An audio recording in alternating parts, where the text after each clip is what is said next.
So ayun po mga boss, magandang araw po sa ating lahat. Ayan po mga boss. So bali mayroon po tayong tanggap ngayon na gagawin po mga boss, Rusi 150 po ito mga boss. Ayan po mga boss. So bali ang issue po ng ating ginagawa po mga boss is nasunog po itong wirings ng ating motor. Ayan po mga boss. So bali ititrace po natin itong sunog po niya mga boss, para sa ganun is malaman po natin kung bakit nasunog po itong wirings ng ating motor. Ayan po mga boss. Since battery operated po itong ginagawa po natin, kaya nga po siguro nasunog itong wirings po natin mga boss, is nagkadikit siguro yung positive at saka yung negative po niya. Ayan po mga boss. So bali bubuksan na po natin itong wirings po niya para makita po natin kung grounded nga itong ginagawa po natin. Ayan po mga boss. Ayan po.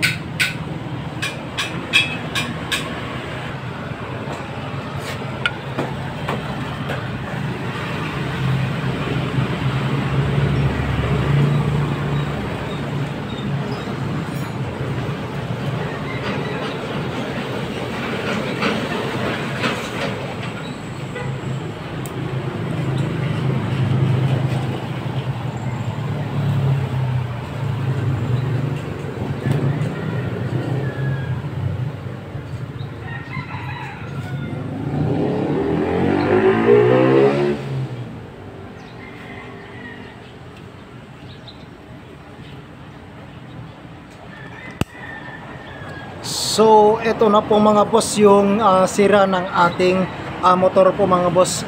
Kaya naman pala nasunog itong wirings po niya mga boss is pagmasdan po natin itong kulay red at saka kulay green po. Ayan po mga boss, nagkadikit po sila. Ayan po mga boss. So baka pinakialaman po itong wirings po niya mga boss, kaya nasunog itong wirings po natin. Ayan po mga boss, kaya nasunog ito. Ito po yung kulay red na papunta po dun sa kanyang battery. At saka yung positive po ng ating accessories po mga boss, ito po.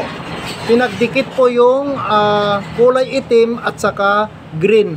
Yung kulay itim po mga boss is yun po yung accessories live po natin. Ayan po mga boss. Itong green po naman is yung negative natin po mga boss. Kaya nasunog po itong wirings po natin. Ayan po mga boss. So bali tatanggalin po natin itong pagkakakabit itong kulay itim at saka green, kasi nga po is grounded po ito. Ayan po mga boss.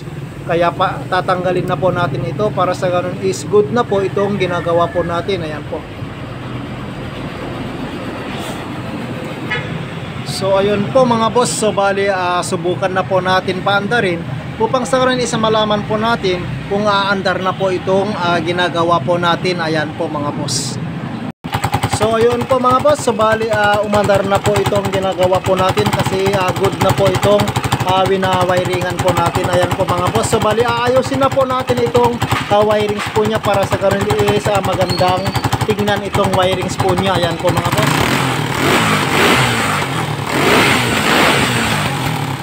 Good na po itong ginagawa po natin. Ayan po. So ayun po mga boss. So bali ganito na po yung kinalabasan ng ating ginagawa. Ayan po mga boss. So okay na po itong ginagawa po natin. Kaya hanggang dito muna itong video po natin mga boss. Kung bago ka lamang po sa aking YouTube channel at saka Facebook account po mga boss, huwag kalimutang i-like, i-share, follow and subscribe lahat ng mga videos na in-upload ko mga boss. Hanggang dito muna mga boss. Salamat and God bless po sa ating lahat. Ayan po mga boss.